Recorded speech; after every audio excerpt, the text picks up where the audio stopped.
मेरे पति के मुकाबले जेठ काफ़ी ताकतवर था। मुझे अक्सर रात को जेठानी जी के कमरे में गरम गरम आहें भरने की आवाज़ें आती थी, जिसे सुनकर मुझे अपने पति पर बहुत ही ज़्यादा गुस्सा आता था। मेरा पति दुबला पतला था, उसमें बिल्कुल भी दम नहीं था। वह अक्सर काम से जब भी आता तो थक के मारे जल्दी सो जाता था। ये सब देखकर मुझे बड़ा ही गुस्सा आता, क्योंकि मैं नई नवेली दुल्हन थी। मेरी शादी को कुछ ही दिन हुआ था। मेरे भी कुछ जज्बात थे, कुछ ख्वाहिशें थी जो कि अभी अधूरी थी। अक्सर जब मैं जेठ जी के करीब जाती तो बहाने बहाने से उन्हें छूने की कोशिश किया करती थी। मैं उनकी खूबसूरती पर फिदा हो चुकी थी। मुझे अपनी जेठानी से भी बहुत ज़्यादा जलन महसूस होती थी। ऐसे ही दिन बीत रहे थे। एक दिन घर के मेंबर शादी पर गए थे। उस रात मैं और जेठ जी घर पर अकेले थे। गर्मियों का दिन था तो जेठ जी अपने कमरे का दरवाज़ा खोलकर सो रहे थे। मैं रात को पानी पीने के लिए उठी थी। जब मैं जेठ जी को हाफ कपड़ों में देखा तो मेरी नीयत खराब होने लगी कि मैं तभी चुपचाप उनके बगल में जाकर लेट चुकी थी। मेरे से बिल्कुल भी रहा नहीं गया। मैं बस अपने अरमानों को पूरा करना चाहती थी। लेकिन तभी अचानक जेठ जी नींद में मुझे जेठानी समझकर कसकर पकड़ लिए थे। जेठ जी के पकड़ने से मैं पूरी तरीके से पिघल चुकी थी। तभी मैं भी मौका पाकर जेठ जी का बराबर साथ दिया। लेकिन जेठ जी ने पूरी रात मेरी चीखें निकाल दी थी, क्योंकि मेरा नाम सुप्रिया है। मैं एक मिडिल क्लास फैमिली से बिलोंग करती हूँ। मेरे घर में मेरे माता पिता रहते थे। मेरी एक बड़ी बहन भी थी जिसकी शादी बहुत पहले ही हो चुकी थी। मैं अपनी बहन के मुकाबले काफ़ी ज़्यादा सुंदर और शरारती थी। मेरे माता पिता सबसे ज़्यादा प्यार बड़ी बहन को ही किया करते थे, क्योंकि मैं अपने माता पिता का कहना बिल्कुल भी नहीं मानती थी। छोटी होने की वजह से मैं बहुत ही ज़्यादा जिद्दी थी। मैं अक्सर अपनी ही दीन दुनिया में खोई रहती थी। मेरे माता पिता मेरे लिए जितना भी करते थे, मुझे कभी भी उनसे कोई खुशी नहीं मिलती थी, क्योंकि मुझे उससे और बेहतर चाहिए होता था। जैसे कि मेरे माता पिता जब भी मेरे जन्मदिन पर मेरे लिए कोई कपड़ा खरीद कर लेकर आते तो मैं उन्हें यही कहती कि आप मेरे लिए ये क्या छोटा मोटा तोहफा लेकर आए हैं। आपको तो आज मेरे जन्मदिन पर मुझे कुछ बड़ा उपहार देना चाहिए। इस बात को सुनकर मेरे माता पिता मुझे अक्सर कहा करते कि बेटी, हमारी जितनी हैसियत है हम तुम्हें उतना ही दे सकते हैं, और आज जो हमने तुम्हारे लिए ये ड्रेस ली है, ये देखना तुम पर बेहद ही खूबसूरत लगेगी। माता पिता की बातों को सुनकर मैं एक कान से दूसरे कान से निकाल दिया करती थी। लेकिन मैं बड़ी ही ज़िद्दी लड़की थी। मैं अपने माता पिता का कहना बिल्कुल भी नहीं मानती थी। मुझे हमेशा ही गरीबी से सख्त नफरत थी। इसी वजह से मैं स्कूल में भी अमीर लड़कियों के साथ अक्सर दोस्ती किया करती थी। मेरे माता पिता मुझे बहुत बार समझाने की कोशिश करते कि बेटा, जो हमें ऊपर वाले ने दिया है, हमें अक्सर उसका शुक्रिया अदा करना चाहिए। ज़्यादा लालच और ज़्यादा जिद बिल्कुल भी अच्छी नहीं होती। लेकिन मुझ पर तो अपने माता पिता की कोई बात का कोई असर ही नहीं होता था। धीरे धीरे मैं अपने स्कूल की पढ़ाई कंप्लीट कर चुकी थी और मुझे आगे की पढ़ाई के लिए कॉलेज में जाना था। मैंने पहले ही सोच के रखा था कि अब मैं कोई अमीर लड़के को ही अपना बॉयफ्रेंड बनाऊंगी, क्योंकि मुझे गरीबी से तो सख्त नफरत ही थी। इसी वजह से मैं ज़्यादातर कॉलेज में हैंडसम लड़कों को ही तलाश करती थी और बहाने बहाने से उनके करीब जाया करती और उन्हें अक्सर छूने की कोशिश किया करती, और फिर अपनी खूबसूरती का जलवा दिखाकर उन्हें अपनी तरफ मनमोहित करती थी। लड़के भी मेरी खूबसूरती पर पागल थे, क्योंकि मैं दिखने में बेहद खूबसूरत थी। इसी का तो मुझे सबसे ज़्यादा घमंड हुआ करता था। इसी तरह करते करते मुझे कॉलेज में पूरे 3 साल बीत चुके थे। मैंने इन 3 सालों में पूरे तरीके से अय्याशी की थी। मैंने अपनी हर इच्छा को पूरा किया था। मैंने अपनी लाइफस्टाइल को भी पूरे तरीके से बदल दिया था। लेकिन इन 3 सालों में मुझे किसी लड़के से भी बेइंतहा मोहब्बत नहीं हुई थी, क्योंकि कोई भी लड़का मेरे टाइप का बिल्कुल भी नहीं था। इसी तरह मेरी उम्र भी बढ़ती जा रही थी। फिर एक दिन अचानक ही मम्मी पापा ने घर पर मेरी शादी की बात की थी। शादी की बात को सुनकर मुझे बहुत ही ज़्यादा अंदर ही अंदर खुशी भी होने लगी थी। मैंने सोचा, चलो अब कोई अमीर जादे से मेरी शादी होगी और वह मेरी इच्छाओं को पूरा करेगा। मैंने अपने माता पिता को पहले से ही कह दिया था कि जैसा मैं चाहती हूँ आपको वैसा ही लड़का ढूंढना पड़ेगा, तभी मैं उससे शादी करूँगी। और मुझे पूरी उम्मीद भी थी कि माता पिता मेरे लिए बेहद ही हैंडसम और पैसे वाला लड़का ही ढूंढेंगे, क्योंकि मैं माता पिता को लड़का ढूंढने से पहले ही अपनी हर ख्वाहिशों के बारे में बता चुकी थी। माता पिता ने भी मुझे कहा था कि ठीक है बेटी, हम तुम्हारे अकॉर्डिंग ही लड़का ढूंढेंगे, लेकिन याद रखना जिस दिन हमने तुम्हारे कहे अनुसार लड़के को ढूंढा तो तभी तुम्हें उसी लड़के से शादी करनी पड़ेगी। माता पिता की बात मुझे सही ही लगी थी, इसी वजह से मैंने खुशी खुशी माता पिता की बात को स्वीकार कर लिया था। ऐसे ही अब दिन बीत रहे थे। गांव में बहुत सारी लड़कियों की शादी हो चुकी थी जो मेरे साथ अक्सर कॉलेज में पढ़ा करती थी। जब भी मैं उनसे मिलने जाती तो अक्सर उनका मजाक उड़ाया करती थी।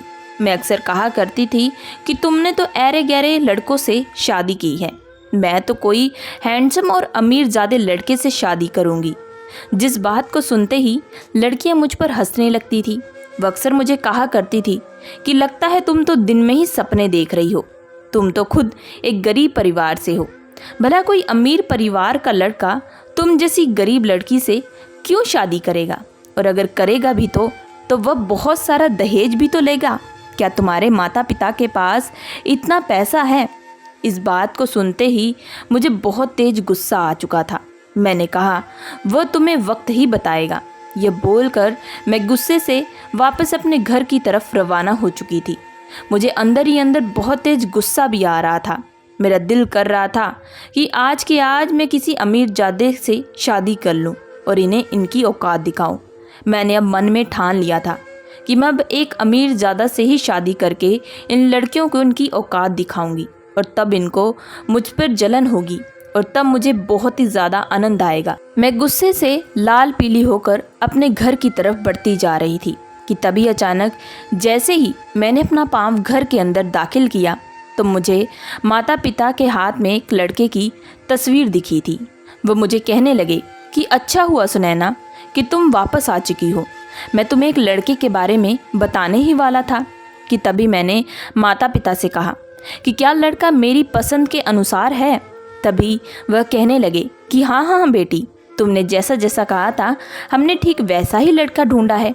उसके पास बहुत सारा पैसा है, वह काफ़ी अच्छा कमा भी लेता है, उसके माता पिता की करोड़ों की ज़मीन जायदाद भी है, और इससे अच्छी एक और बात यह है कि तुम्हें सास ससुर की भी कोई चिंता नहीं रहेगी।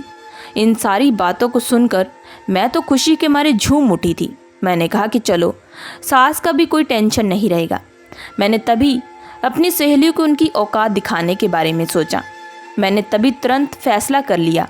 मैंने तुरंत उस रिश्ते के लिए हाँ कर दी। लेकिन पिताजी मुझे बार बार उस लड़के की तस्वीर दिखाने ही वाले थे, लेकिन मैंने तुरंत उन्हें मना कर दिया। मैंने कहा कि अभी ये सब देखने का फ़ायदा नहीं है, मैं सीधा इस लड़के से शादी करना चाहती हूँ। माता पिता भी मेरी बातों को सुनकर खुश हो चुके थे। उन्होंने तुरंत दूसरे दिन ही पंडित जी को बुलाकर रिश्ते की बात आगे बढ़ा दी थी। लड़के की बुआ थी जो हमारे घर पर आई थी, उन्होंने इस रिश्ते को स्वीकार कर लिया था और फिर सब परिवार वालों ने मिलकर एक हफ्ते के अंदर शादी का मुहूर्त निकाला था। मैं अब बहुत ही ज़्यादा अंदर ही अंदर खुश थी। शादी को लेकर मेरे भी कई सारे अरमान थे जो कि अब पूरे होने वाले थे।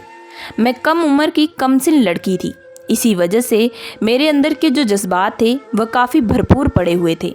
मैं अपने जज्बातों को पूरा करना चाहती थी, अपनी ज़िंदगी की हर ख्वाहिशों को पूरा करना चाहती थी। मैंने अपनी ज़िंदगी को फिल्मों की तरह सोच के रखा था। जैसे फिल्मों में होता है, लड़का लड़की से शादी करता है, उसके बाद अपना प्यार उस पर लुटाता है और फिर लड़की की हर इच्छा को पूरा करता है। जिस दिन घर पर शादी का कार्ड छप कर आया था, मैंने तुरंत वह कार्ड अपनी सहेलियों को दिया और उसी बहाने फिर से उनकी जाकर बेइज्जती करने लगी थी। मेरी सहेलियों का भी मुंह लटक चुका था। इसी तरह शादी को एक हफ्ता भी बीत चुका था। आज मेरी शादी थी, मुझे दुल्हन के लाल जोड़े में पहनाकर तैयार किया गया था। यह सब देखकर मैं बेहद ही खुश थी। मेरी बहन भी आज शादी में शामिल थी। उसने मुझे सुहागरात की रात के बारे में पूरे तरीके से बता दिया था। आज का दिन मैं बेसब्री से इंतज़ार कर रही थी। तभी कुछ देर बाद मुझे मंडप पर पहुंचाया गया था। मेरा जो दूल्हा था वह सामने बैठा हुआ था। उसने अपने चेहरे पर एक सेहरा बांधा हुआ था जिससे उसकी सूरत बिल्कुल भी नज़र नहीं आ रही थी। मैं भी खुशी खुशी उस लड़के के साथ शादी कर ली और विदा होकर अपने ससुराल पहुंच गई। ससुराल में मेरी जेठानी ने मेरा स्वागत किया। लेकिन जेठानी के बगल में जो जेठ जी थे उन्हें देखकर मैं अपनी आंखें झपकाना भूल चुकी थी, क्योंकि वह बेहद हैंडसम थे। लेकिन मुझे अब अपने पति की तरफ ध्यान देना चाहिए। इसी वजह से मैं चुपचाप अपने कमरे में जाकर बैठ चुकी थी और बेसब्री से अपने पति का इंतज़ार करने लगी। और फिर ठीक 1 घंटे की देरी के बाद मेरा पति कमरे में दाखिल हुआ। लेकिन जैसे ही उसने मेरा घूंघट उठाया तो उसे देखकर मेरे होश उड़ चुके थे, क्योंकि वह पूरा सांवला लड़का था। मुझे उससे देखकर बहुत गुस्सा आया। मैंने कहा कि तुम कौन हो? मेरी तुमसे तो शादी नहीं हुई। वह कहने लगा कि मैं ही तुम्हारा पति हूँ, और ये शादी की रात ये सब क्या बोल रही हो? मैं हड़बड़ा चुकी थी, मानो जैसे मेरे पैरों तले ज़मीन खिसक चुकी थी। मैंने तुरंत माँ को फ़ोन किया और उस लड़के की सूरत के बारे में बताया। तभी माँ कहने लगी कि तुम ये क्या बेतुकी की बातें कर रही हो, वही तुम्हारा पति है। तुमने जैसा हमें कहा था हमने वैसा ही तुम्हारे लिए लड़का ढूंढा। तुमने कहा था कि तुम्हें पैसे वाला लड़का चाहिए, तो ये पैसे वाला ही लड़का है। इसके पास ज़मीन जायदाद की कोई कमी नहीं है। लेकिन मैंने तभी कहा कि माँ, मैं यह तो कहा था कि वह शक्ल से खूबसूरत होना चाहिए, ताकि मैं अपनी सहेलियों के सामने से दिखा सकूं। तभी माँ कहने लगी कि बेटा, खूबसूरती तो मन से होनी चाहिए, सूरत से नहीं। अपनी माँ की बातों को सुनकर गुस्सा आ रहा था मुझे। मैंने तुरंत फ़ोन काट दिया। मैं बालकनी में बैठकर खूब रो रही थी। वह लड़का बाहर से दरवाज़ा पीट रहा था। उसे मेरी चिंता सता रही थी। लेकिन अब मैं उसे क्या बताती कि मैं जैसा चाहा था वैसा तो मुझे कुछ मिला ही नहीं। कई घंटे के बाद मैंने अपने आप को मुश्किल से समझाया कि अब मेरे पास और कोई रास्ता नहीं है। अब मुझे इसी के साथ ज़िंदगी बितानी पड़ेगी। मैं उसे ऐसी कोई बात नहीं बता सकती थी, शायद मैं उसे खो सकती थी। इसी वजह से मैं चुपचाप कमरे के अंदर गई। वह लड़का मुझे देखकर हैरान रह चुका था। वह मुझसे सवाल पूछने लगा। मैंने उसे कहा कि कुछ नहीं, शादी का पहला दिन है, इसलिए मुझे घबराहट हो रही थी। मैं बस अपनी माँ से बात करने के लिए गई। इसके आगे वह मुझसे कोई सवाल करने वाला था कि तभी मैं उल्टा उसके गले जा लगी, जिससे उससे मेरी मोहब्बत पर विश्वास हो चुका था। उसने अपनी पॉकेट से मुझे एक हीरे की अंगूठी निकाल कर दी। उस अंगूठी को देखकर मेरे होश उड़ चुके थे। वाकई इस लड़के के पास काफ़ी पैसा था। बेशक सूरत अच्छी नहीं थी, लेकिन वह पैसे वाला था। उसके बाद उसने मुझ पर खूब जमकर प्यार लुटाया। मैं कम उम्र की लड़की थी, इसी वजह से मेरे अंदर जो जज्बात थे वह काफ़ी भरे पड़े थे। मैंने भी अपने पति का बखूबी साथ दिया था। सुबह जब उठी तो मैंने देखा कि मेरा पति काम से दूसरे शहर चला गया था। यह देखकर मैं पूरे तरीके से हैरान रह चुकी थी। उसने मेरे लिए साइड टेबल पर एक नोट भी छोड़ा हुआ था, जिसमें लिखा था कि मेरी प्यारी पत्नी, तुम प्लीज़ गुस्सा मत करना, लेकिन मेरा कुछ अर्जेंट काम आ चुका था, जिसकी वजह से मुझे तुरंत दूसरे शहर के लिए जाना पड़ा। मैंने तुम्हें नहीं उठाया, तुम सो रही थी। मैंने तुम्हारे लिए सिर्फ एक नोट छोड़कर जा रहा हूँ।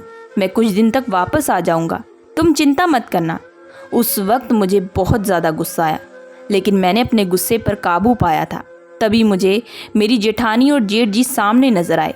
वह मुझे देखकर कहने लगे कि अच्छा हुआ तुम जल्दी उठ चुकी हो, चलो जल्दी से तुम तैयार हो जाओ, कुछ घर की रस्में हैं, उन सब को करना भी बाकी है। मैंने तभी अपने जेठ जी की तरफ एक निगाह डाली थी। जेठ जी की उम्र ज़्यादा थी, लेकिन वह दिखने में आज भी बहुत ही ज़्यादा हैंडसम और तंदुरुस्त थे। बल्कि उनमें तो मेरे पति के मुकाबले ताकत कुछ ज़्यादा ही थी। मैं मन ही मन सोच रही थी कि काश मेरी शादी इस शख्स से हो जाती तो बेहतर होता। यह तो इतनी उम्र में भी इतना जवान है, इसकी अभी तक बच्चे भी नहीं हुए हैं। यूं ही मन मन में मैं बहुत कुछ सोच रही थी कि तभी जेठानी मुझे कहने लगी कि अरे सुनैना, जल्दी करो, हमें रस्म भी करनी है। जेठानी की बात सुनते ही मैं तुरंत फ्रेश होकर बाहर निकली और एक खूबसूरती सी साड़ी पहनकर नीचे हॉल में आ चुकी थी। उसके बाद मैंने कुछ रस्में भी की। उन रस्मों को करते करते मैं पूरा शाम हो चुका था। मैं हॉल में आकर बैठ चुकी थी। तभी जेठ जी भी मेरे सामने आकर बैठ चुके थे। जेठ जी के सामने मेरी बोलती बंद हो चुकी थी। उन्हें देखकर तो मैं बार बार बेकाबू हो जाती थी। उस वक्त जेठानी भी किचन में काम कर रही थी। हम दोनों ही एक दूसरे के सामने बैठे थे। तभी जेठ जी मुझसे मेरे बारे में पूछने लगे।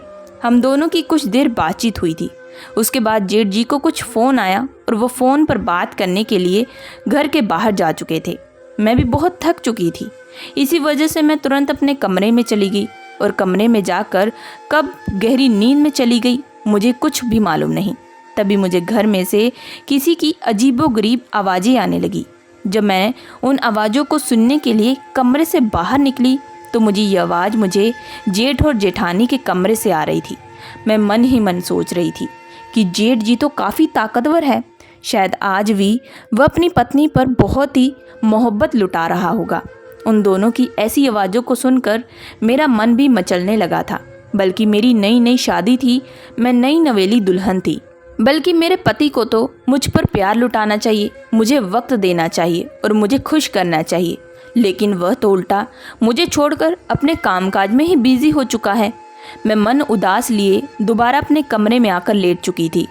दूसरे दिन मैं किचन में काम करने के लिए गई। तभी मैंने देखा कि मेरी जेठानी की हालत थोड़ी सी खराब थी। उसका चेहरा मुरझाया हुआ था। मैंने तभी उनसे पूछा कि आपकी तबीयत तो ठीक है ना? तभी उन्होंने बस मुझे हाँ में जवाब दिया।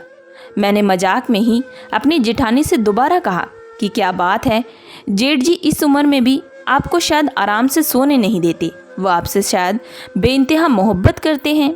तभी मेरी जेठानी मेरी तरफ देखते हुए कहने लगी और कुछ देर बाद वह अपने चेहरे पर एक हल्की सी स्माइल छोड़ते हुए कहने लगी कि हाँ, तुम्हारे जेठ जी तो मुझसे बेइंतहा मोहब्बत करते हैं। वह मुझे एक पल भी अकेला नहीं छोड़ते। वह मुझसे बहुत ज़्यादा मोहब्बत करते हैं।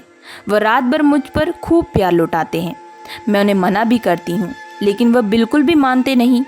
उन दोनों का प्यार देखकर मुझे अपनी किस्मत पर अफसोस हो रहा था। एक मेरा पति था जो शादी के दूसरे दिन मुझे छोड़कर काम काज में बिजी हो चुका था। ऐसे ही रोज दिन बीत रहे थे। मेरे पति से फ़ोन पर बात होती थी।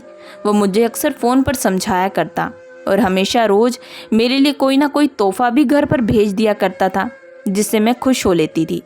लेकिन जो मेरी ख्वाहिशें थी, जो मेरे जज्बात थे, वह तो सिर्फ मेरा पति ही पूरा कर सकता था।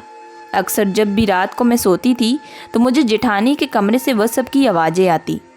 अब उन आवाज़ों को सुनकर मैं बिस्तर पर पड़ी मचलने लगती थी। मुझे अक्सर अपने पति पर बहुत गुस्सा आता था। मुझे अपने माता पिता पर भी गुस्सा आता कि काश वह मेरी शादी जेठ जी जैसे ऐसे आदमी से करवा देते। यही सोचकर मैं अपने मन को चुप करवा लेती। दूसरे दिन जब सुबह उठती तो जेठानी की हालत बड़ी ख़राब रहती। उनके चेहरे पर कुछ निशान होते, लेकिन वह अक्सर उन निशानों को घूंघट से ढक लिया करती।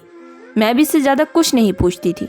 मुझे लगता था कि शायद उन दोनों के बीच की ये लव बाइट होगी, इसी वजह से मैं इग्नोर कर देती। एक रात को मुझे प्यास लगी थी। पानी पीने के बहाने उठी तो जेठ और जेठानी के कमरे से लड़ने की आवाज़ें आने लगी। उन आवाज़ों को सुनने के लिए जैसे ही आगे बढ़ी तो जेठ जी मेरी जेठानी का हाथ पकड़कर उन्हें बोल रहे थे कि तुम किसी भी तरह माँ बनो। अगर मेरे छोटे भाई को वारिस हुआ तो सारी घर की ज़मीन जायदाद उसके बच्चे के नाम हो जाएगी, क्योंकि माँ बाप ने सारी की सारी ज़मीन जायदाद हम दोनों के बच्चों के नाम की है। आज मैं सिर्फ तुम्हारी वजह से ये दिन देख रहा हूँ, नहीं तो मैं बहुत पहले करोड़ों की संपत्ति का मालिक बन चुका होता। अगर मुझे पता होता कि तुम आगे चलकर बांझ निकलोगी तो मैं तुमसे कभी भी शादी ना करता। मेरे जेठ जी जेठानी को गुस्से से यह सब बोल रहे थे। मेरी जेठानी बार बार कह रही थी कि उनका हाथ छोड़ दें, उन्हें बहुत दर्द हो रहा है। लेकिन जेठ जी बहुत ही गुस्से में थे। वह कह रहे थे कि उसने जानबूझकर कामकाज के बहाने अपने छोटे भाई को शादी के दूसरे दिन ही दूसरे शहर काम के लिए भेज दिया, ताकि दोनों पति पत्नी के बीच ऐसा कोई संबंध ही बने ना। अगर उनके बीच वह सब हो गया तो वह जल्द ही बाप बन जाएगा और फिर सारी जायदाद मेरे हाथ से निकल जाएगी। लेकिन मैं कितने दिन तक और ऐसे ही खेल खेलता रहूँगा? तुम चाहो तुम जितने पैसे लो, अच्छे से अच्छे डॉक्टर को दिखाओ, पूजा पाठ करो, तुम चाहे जो मर्जी करो, लेकिन मुझे कैसे भी बाप बनना है। अपने जेठ के मुंह से यह खबर सुनकर मेरे पूरे होश उड़ चुके थे। मैं चुपचाप अपने कमरे में वापस आ चुकी थी। मुझे अंदर ही अंदर बहुत ज़्यादा घबराहट हो रही थी और बहुत ही ज़्यादा डर भी लग रहा था। मतलब ये सारा खेल इसी वजह से किया गया था ताकि मेरे पति के साथ कोई भी संबंध ना बने। यह सब सुनकर मुझे बहुत ही ज़्यादा गुस्सा आ रहा था। मैं तो हमेशा जेठ जी को पसंद करने लगी थी। मैं तो जेठ जी को अच्छा समझती थी और अपने पति को निकम्मा समझती थी। लेकिन आज मेरे सामने जेठ की सारी सच्चाई सामने आ चुकी थी। मैंने तुरंत अपने पति को फ़ोन किया और उन्हें सारी की सारी बात बता दी। शुरू में तो मेरे पति ने इस बात पर बिल्कुल भी विश्वास नहीं किया, लेकिन उसके कुछ देर बाद वह मुझे कहने लगे कि मुझे भी कुछ वक्त पहले थोड़ा भाई पर शक हुआ था, लेकिन वह मेरा बड़ा भाई था। वह कभी भी मेरे साथ बिल्कुल भी गलत नहीं करेगा, लेकिन ये शायद मेरी गलतफहमी थी। वह कहने लगे कि उन्होंने कई बार भाई से बात भी की थी कि उनकी नई नई शादी हुई है, वह कामकाज बाद में करेंगे, पहले तुम्हें वक्त देना चाहते हैं। लेकिन मेरे बड़े भाई मुझ पर गुस्सा होने लगते। वह कहा करते, पहले काम को वक्त दो और उसके बाद परिवार को। इसी वजह से मैं अपने भाई से कोई जिद नहीं किया करता। लेकिन आज सारी सच्चाई सुनकर मेरे पूरे होश उड़ चुके हैं। मैं कल ही वापस आऊँगा, तुम बस चिंता मत करना और अपना ख्याल रखना। अब मैं बड़ी बेसब्री से दूसरे दिन का इंतज़ार कर रही थी। मेरे पति घर वापस आ चुके थे।